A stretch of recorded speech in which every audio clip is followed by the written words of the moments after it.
saraakiishan ka socotay AMISOM ee uu hogaaminayay taliyaha guud ee ciidanka AMISOM ee Soomaaliya jooga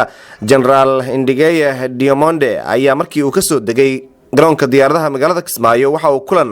saacado badan qaatay oo kula yeeshay guriga martida ee magaalada Kismaayo ee dowlad goboleedka Jubbaland madaxweyne ku-xigeen koowaad ee Jubbaland Maxamuud Sayid Aadan xubno ka tirsan golaha wasiirada iyo saraakiil ciidan kulanka ayaa ahaa mid isbarasho iyadoo sidoo kale la isku soo sheeqaaday sidii loo xoojin lahaa howlgallada ka dhanka ah al-shabaab ee ka soconaya meelo badan oo Jubbaland ka mid ah iyo sidoo kale in markaasi xiriirka iyo wada shaqaynta ka dhaxaysa sektarada kala duwan ee ciidamada AMISOM ee gobolada Jubbooyinka iyo ciidanka Jubbaland ba ay u wada shaqayn lahaayeen markii shirka uu soo gabagabay kadib ayaa waxa saxaafadda la hadlay madaxweyne ku-xigeen koowaad ee dowlad goboleedka Jubbaland Maxamuud Sayid Aadan waxaana uu faahfaahinayaa waxyaabihii laga wada hadlay ciidamada AMISOM mandatekeedu yahay inay Soomaaliya ka caawiyaan la dagaalanka argagixisada muddo dheerna Soomaaliya joogay haddana soo gaaray xilli ay kala wareegi doonaan ciidamada Soomaaliya iyo ciidamada AMISOM ammaanka dalka iyo dib u xoreynta barnaamijkii muddada dheer la riixayay Juba Corridor oo baaqday in hadda dib loo cusboonaysiiyo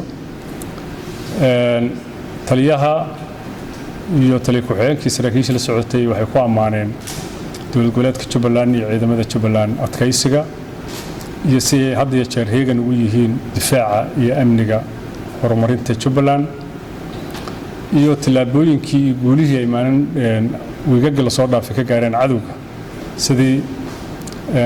qabashada Janaac Cabdullah iyo deegaano kale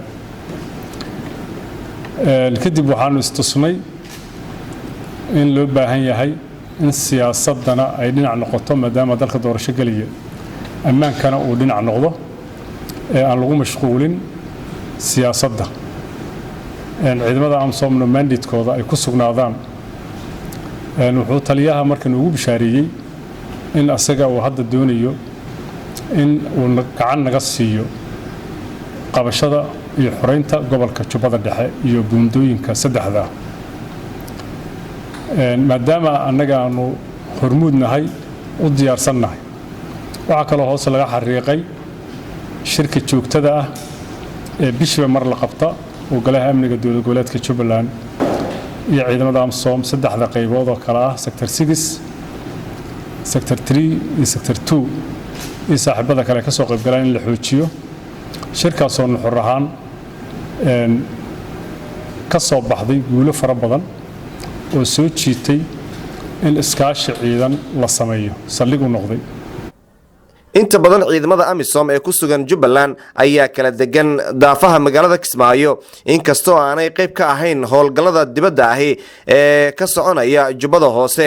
kaas oo ciidamada daraawiishta ee Jubbaland iyo kuwa xooga dalka oo iskaashanaya ay fuliyaan weeraro xoogan oo lagaga hortagayo kooxda al-shabaab Aadan Maxamed Salaad raadiyaha telefishinka qaranka magaalada Kismaayo.